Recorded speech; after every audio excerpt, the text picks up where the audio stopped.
the more you forgive, the more pain will go. As you forgive, the more he forgive, the more God will heal her. ನೀವು I nose English.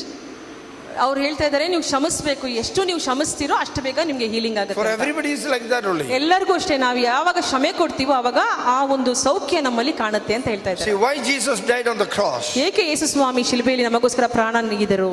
Why he rose again? ಮತ್ತೊಮ್ಮೆ ಯಾಕೆ ಅವರು ಪುನರುತ್ಥಾನ ಹೊಂದಿದರು?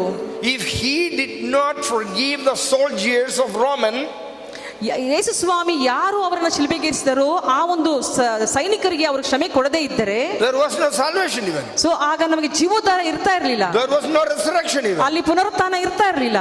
Why Jesus forgave on the cross?